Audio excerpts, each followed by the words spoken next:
Welcome to Ideagen TV. Today we have with us Ashley Mills, CEO of the Vision Council. Ashley, welcome.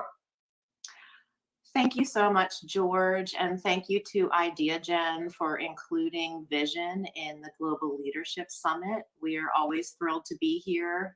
I am absolutely thrilled to be here today. I'm going to introduce a special guest and colleague of mine in a moment.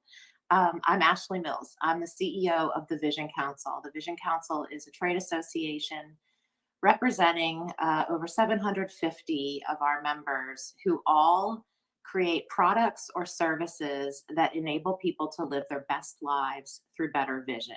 So I proudly represent the vision care industry. I am thrilled to be joined today by Peter Holland. He's the CEO of the International Agency for the Prevention of Blindness. And today we'll talk about how we've been working together and all of the things that IAPB is doing to help place vision at the forefront of the goals to reach the 2030 Global Sustainability Goal Agenda within the UN. So I would love to introduce you now to Peter. And Peter, maybe you can tell us a little bit about who you are and what the IAPB does. Hi, Ashley. Well, thank you very much, and it's great to be with you here today.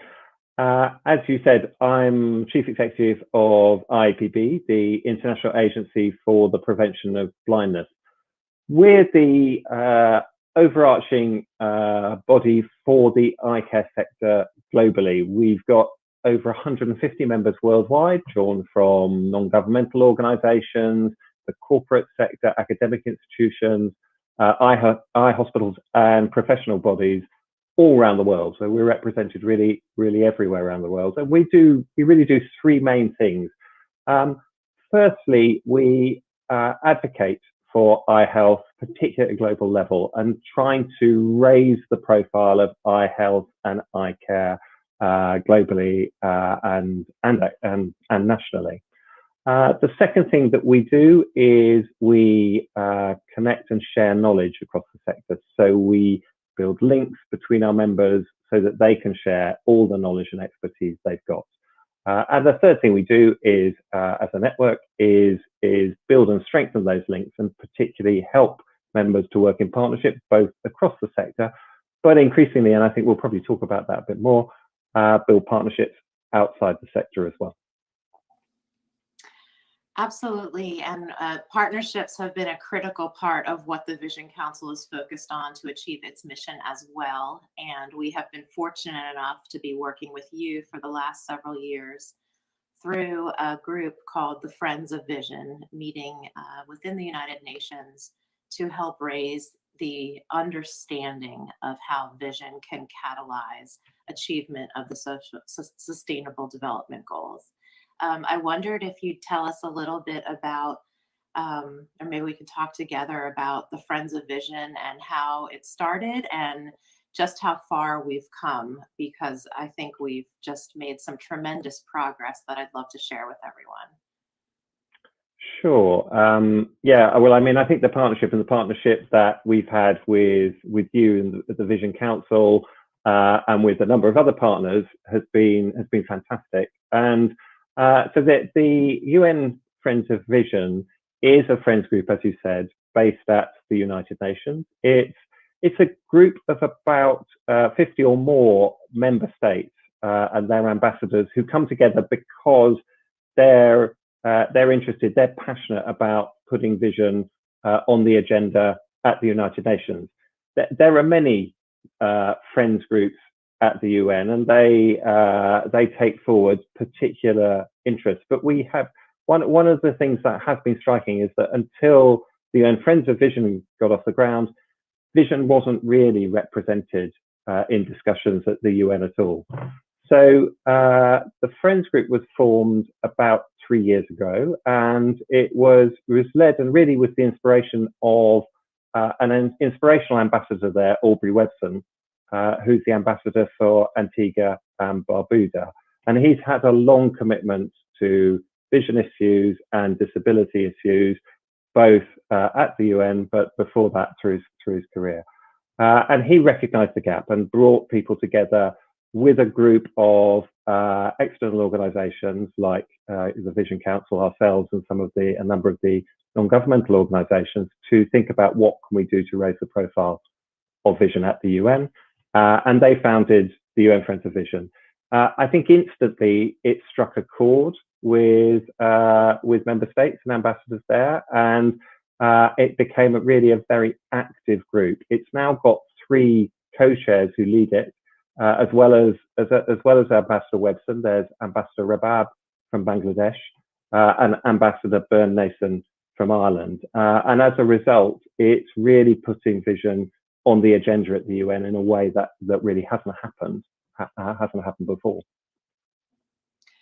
It's been a tremendous and very gratifying 3 years with you. When we think about where we started, and we could all fit in one conference room, and flashing forward a year later, we were all talking about just how tremendous the progress has been so quickly in 1 year. And then as recently as last month, I think we had a very significant event as the Friends of Vision at the UN level.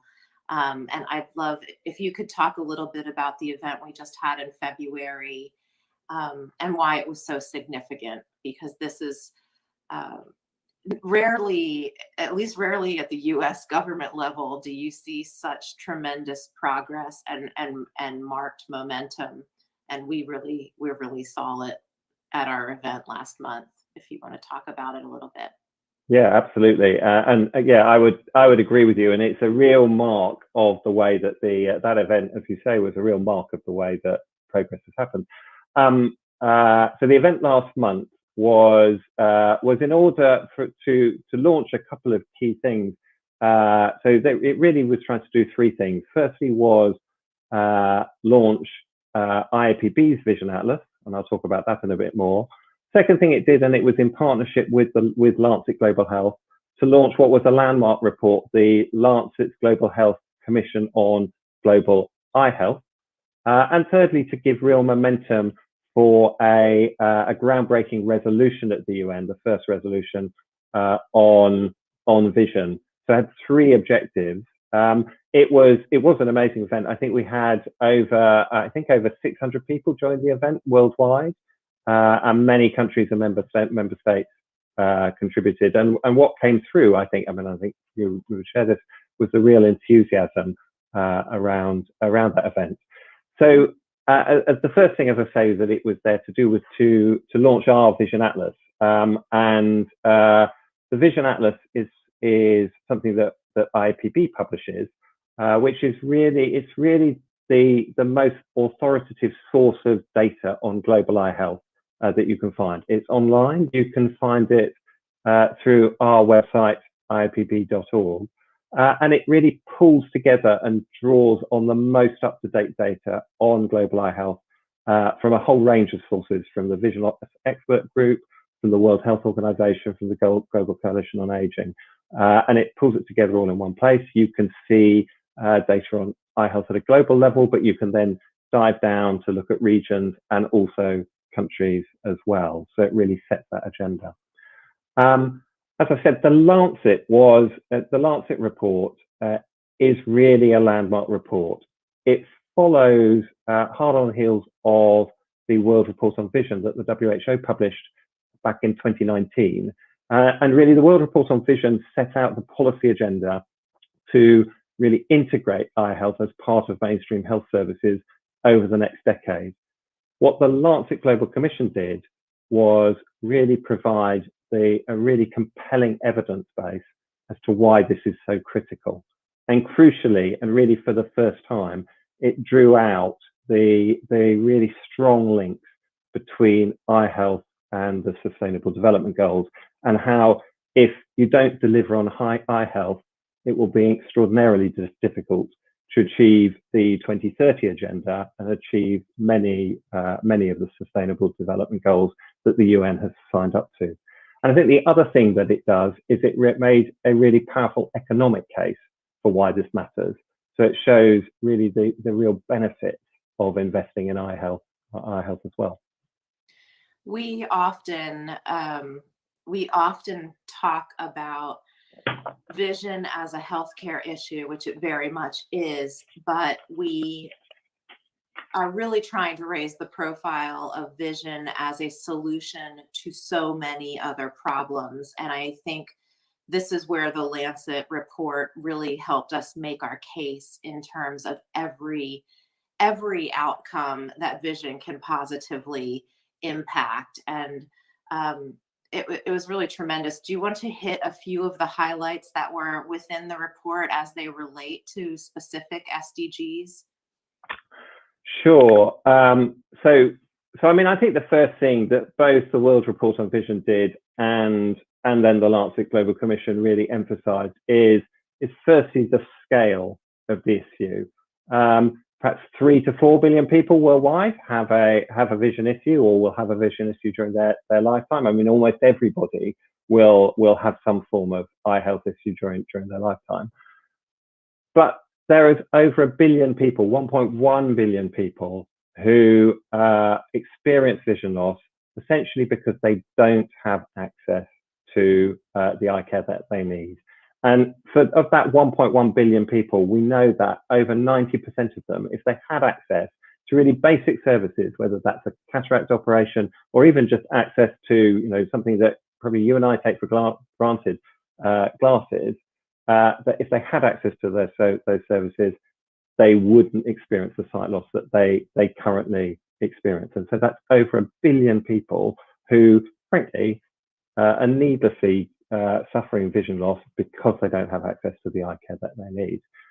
I think one of the other things it really did right from the start is remind us that equity is right at the heart of this. That within the eye care sector, we play an incredibly important role in terms of the Vision 2030 agenda of leaving no one behind, because over 90% of the people of that 1.1 billion live in lower and middle income countries. 55% of people who have vision loss are women or girls. So there's a real drive for equity if we're going to really tackle and bridge the gap with those people who don't have access to eye care. But then when you begin to dive into the Sustainable Development Goals, what the Lancet Global Commission showed was that there are at least 8 of the goals in which eye care is plays a really critical role. So let me just draw out a few. I'm not going to go through all 8, but just draw out a few. In terms of productivity and the goal about improving productivity and tackling poverty, there's very strong evidence that investing in good screening and good eye care at a workplace level can improve productivity by 20 to 30%. So if workers have access to good quality eye care, their productivity will increase by between 20 and 30%. And that has a real global benefit. The Lancet Global Commission estimated at a very conservative level that every year we lose over $411 billion a year are lost as a result of people not having access to good eye care, and then the losses in productivity that are related to that. But of course, it's not just in the workplace that you see that. In education, it can have a huge impact on children's education. Research shows that in lower middle income countries, that children who don't have access to eye care and suffer vision loss can are between 2 and 5 times less likely to be in formal education, which is a huge gap. And having glasses, having access to glasses, can reduce the chances of failing in education by up to 44%. So for children, that's really important. But eye care actually it can essentially save lives. The evidence that the Lancet came out with was that poor eye health can increase the risk of mortality by almost 3 times. So it can have a huge direct impact, and areas where that might have an impact, a place like road traffic accidents. And that's just to name a few, but those so compelling, each of those points. And it was, I mean, we know this, and yet when the report came out, when you read any of those data points, it's just, it just knocks you over. And I loved the name of our event, Unleashing Human Potential. And that's really what this comes down to, the fact that vision is a thread that touches every part of life and can truly solve all of the problems that many groups are trying to address right now. So I would say, even from a US perspective, the economic issues, the healthcare issues, the education issues, and the equity issues, they all rise to the top, and there is just not one that vision can't positively impact. You mentioned a few minutes ago, probably one of the more significant things that has happened, and it was the first time ever that a resolution had been tabled at the UN dealing specifically with the issue of vision. Absolutely huge progress. Do you mind talking a little bit about what is in the resolution and what comes next? Sure. And I think the point that you make, that we know these links, we know that within the sector. I'm not convinced that we've necessarily yet made that case outside the sector, which is why the resolution is actually so important. Because it's actually striking. You read the Sustainable Development Goals, you read the hundreds of separate actions that are within the Sustainable Development Goals, and vision isn't actually mentioned at all, which is why I think it's so important that we draw out these links between vision and the broader impact that it has. That, you know, you won't achieve those SDGs, we won't achieve that agenda that is so important for the world unless we get good eye health and improve people's vision. So the UN resolution is really setting the stage for that. And as you said, it's the first time that there will be a resolution. It's really the first time that vision is talked about at the UN, and crucially, it's making explicit that link between vision and delivering the agenda, the 2030 agenda, delivering the sustainable development goals. And it's really committing member states at the UN to a few things at this point. Firstly, recognizing that this needs collective international action to mobilize the resources that are necessary. And so it's really signing people up to making that commitment. Within that, and crucially, it's saying that this needs at national level a whole of government approach. So you mentioned, I think earlier, that this mustn't just be a job for ministries of health. Now, clearly, ministries of health have an absolutely critical role to play, and particularly if we want to see eye care integrated into mainstream health services. But it's not just the job of health ministries. Education ministries have a role, economic ministries have a role in this. So it's basically saying that this needs a whole of government approach, not just the health ministries participate. And it also recognises crucially the role of the private sector in delivering eye care. So it recognises again that this isn't just about governments, that the private sector has a really crucial role in this as well.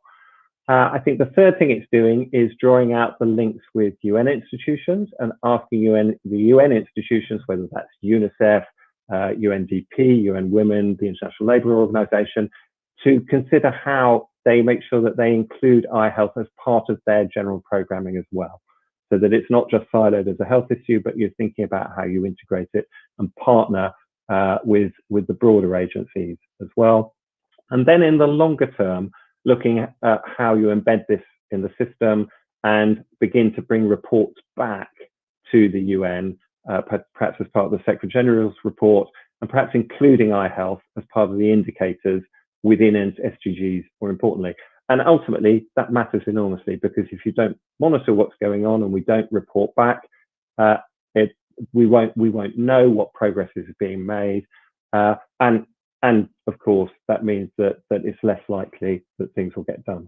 So really, this is setting the framework and setting the terms for essentially including vision as part of that SDG agenda.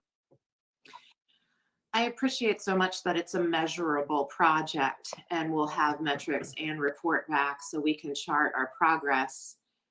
We have 9 years until the 2030 deadline. Yep.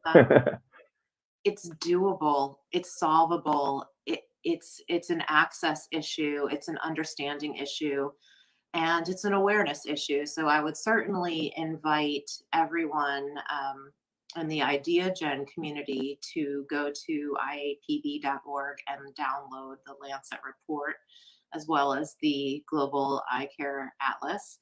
And then I would also give you all a warning that will be very visible over the next several months as we lead up to World Sight Day, which is part of our awareness, part of the awareness campaign that we hope to take far and wide to every person on Earth, as well as the private sector and the public sector, as well as the philanthropic sector. So I don't know if you wanted to share any of the highlights as we watch the resolution move through the UN and as the Friends of Vision get more involved in getting ready for World Sight Day in the fall. Yeah, absolutely. And I think your message to the Ideagen community is absolutely spot on. I mean, this is what I think we're trying to give the message is this isn't just something that should interest the eye care community. Really, it's something that's of interest to everybody, you know, and it's of interest. I mean, I think probably many people watching will wear glasses and so will know how important it matters to them. But the evidence that's come out from the Lancet Commission shows how much impact that has. I mean, one of the things that was striking about the event, just before I leave that, was actually how committed we heard from the ambassadors who spoke, and we even had the president of the General Assembly who committed to supporting the resolution. And I think that does show that, you know, we're really gaining traction in terms of awareness. But I think one of the next stages, as you said, is how do we get broader? How do we get broader an awareness of how important eye health is? And World Sight Day is going to be one of the tools we hope we can use to do that. We had a really successful World Sight Day last year. I even had a Zoom call with the Queen, which was one of the highlights of what was obviously a very strange year, but that was particularly, you know, a particular highlight where, you know, we with the Queen marked World Sight Day last year. This year, we really want to build on that and begin to try to turn World Sight Day into a really global event, and perhaps, you know, in time, build it up as big as World AIDS Day. I think we recognize, you said, we've got a decade. It probably will take a decade to get it to that kind of level, but I think that's our aspiration. I mean, you here in the US, you've had a lot of experience with things like National Sunglasses Day, and Think About Your Eyes. So you've got some real experience about how you can really turn these into big consumer-facing events. But that's what we're wanting to do. For 2021, our main aim is to try to get the broader general public to become more conscious of their eye health, to take responsibility for their eye health, and in doing so, to begin to raise awareness of this huge gap of the more than a billion people who don't have access to eye care services, which many of us just simply take for granted. So that's really our objective, to have this broad general awareness raising, so that in future we can then turn that into more focused messages that we can take to policymakers. That doesn't mean we won't be doing those policymakers' messages now. And again, I know within the US, there's some really effective lobbying that happens on World Sight Day of Congress that really support that. But we want to lay the ground base and really raise awareness amongst the general public around eye health and get this broader understanding. We'll be launching the build up to World Sight Day in May. I'm going to keep some surprise up our sleeves, but we're hoping to have some stunts and exciting events and celebrities involved in that. And about 100 days out, we're aiming for some form of big event potentially linked against the UN to lead up to World Sight Day in October. I think the other thing to say is that, crucially, we will be working with partners all over the world, certainly with Vision Council of America, but all over the world, because we can't do this on our own. Indeed, it's partners in country who know much better how to get the message out within the countries they work. So we're working very closely with a huge range of partners to try to make World Sight Day really as the biggest World Sight Day that we've seen. Fabulous. And I'd echo that. Partnerships will be critical, and I'd ask everyone in this community watching, all of the global leaders and all of the participants in this summit, there is no reason not to be a champion for vision. It doesn't conflict with any other issue. It really it's only additive to achieving all of the goals that you and your respective organizations have set forth. So if your issue is education, if it's equity, if it's poverty, if it's employability, if it's safety, there's a place for vision in all of it. So we'll look forward to welcoming you in any way that it makes sense for your organizations as we continue to grow. But we think we have a silver bullet here that can really help catalyze a lot of solutions. And like Peter said, we just don't think that the SDGs are achievable if vision is not part of the solution. So it's certainly an action that can be taken across many challenges that we're all trying to solve collectively. Ashley, I know the vision, you've been thinking a lot about the work you've done, and we've certainly taken some learning and inspiration from you in terms of some of our thinking about World Sight Day. But what are the sorts of things? How has the work around the UN and UN Friends of Vision, how's that affected you, influence what you do? Well, it's certainly, it's been a privilege to be a part of the Friends of Vision. It has certainly validated the case that we've been trying to make for a long time, that vision is a lifestyle issue and it touches every part of people's lives. It's an education issue. Like I've said before, it's a transportation safety issue. It's an economic issue. It's an equity issue. So there really isn't a committee on Capitol Hill that shouldn't care about this or that doesn't need to know about this, and they will all certainly be hearing about vision. So with the Lancet report and the UN resolution, we are really hoping to craft our agenda for 2021 and beyond, our policy agenda, so to speak, really as a higher level platform for vision and all of the places that it can have a positive impact. So at the government relations level, we're really keen on borrowing from the work that's been done at the Friends of Vision and the Lancet report and the UN work to craft this higher level platform and really be out there championing the cause. Everything else will fall underneath that. All of our work will fall underneath that. You did mention previously we've had success with our consumer awareness, and that's something that we're very good at, very committed to in the U.S. From the Vision Council's perspective, making sure that consumers are constantly thinking about their eye health. It's a fashion issue, it's a lifestyle issue, as well as it's a healthcare issue. So we know we can improve safety, we can improve sports performance, we can improve gaming performance, we can relieve eye strain, we can also help you look your best and see your best.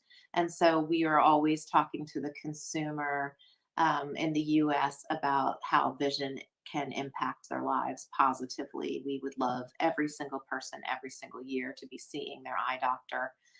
We've taken a different approach over the last year in COVID mode, and eye care professionals have really stepped up and served as frontline essential healthcare workers. They've been doing online screenings and seeing patients in person and helping to keep people out of ERs, as well as helping to keep people seeing their best despite the pandemic. So they've really served a critical role, and they just pivoted so quickly and got their practices back open so quickly after lockdown. It was tremendous to watch. So at the U.S. level, we're just thrilled to be a part of this global effort, and we're happy to play any role that we can that will help to achieve the SDGs by 2030, and along the way, help us all really quantify the value of vision, which is really what the Lancet report did, and help carry that message to everyone. Great. Yeah. Well, I mean, it's a huge agenda, but I think the opportunities over the next decade are enormous for us, really. And there'll be a lot of action in the UN, obviously, crucially, to pass the resolution first of all, but then to follow up on that. I don't think the agenda doesn't stop. Effectively, it really that's the starting gun for then a lot of action to then take what the resolution says and turn it into reality. And I know that the Friends of Vision have got plans to really build link with the UN institutions and take it on. But I think for the sector, we need to take inspiration from it. In a sense, we're now elevating the issue, so it's one that really gets on the agendas of governments. We can make the case powerfully with the evidence we've got to really, really put it on the agenda. And I think what you mentioned is really important, that as we emerge from the pandemic and we're looking to build back better, clearly, what we would argue that it's important that we include vision in the plans, because we're not going to be able to build back better if people can't see and can't contribute. So vision's a really crucial part of that. So really getting vision, elevating vision, so it's on the agenda. Do that, integrating it as part of mainstream services, building the coalitions, whether that's health services, education across the board, and then really activating people to take action, mobilizing demand, and getting people to participate. I mean, it's a big agenda, but an exciting one for us. And it's great to be able to be working with you and with all our partners around Friends of Vision to achieve it. Yeah, I couldn't agree more. Likewise, we've been so honored to be at the table with the Friends of Vision and working with you. I look forward to our continued momentum, and I want to thank you, Peter, for joining me. It's always so lovely to see you. Maybe someday again soon in person. Likewise, yes. I'm looking forward to that. I look very much forward to that. If you don't have anything else, I think we've made our case. Yep. Talk about how vision is a solution, and this is how we're leading in the vision sector. And I'd love to thank George again and Ideagen. It's an honor to be a part of the Ideagen Leadership Summit, and hopefully we'll be back soon with more updates on our progress. So thank you. Thank you. Well, thank you.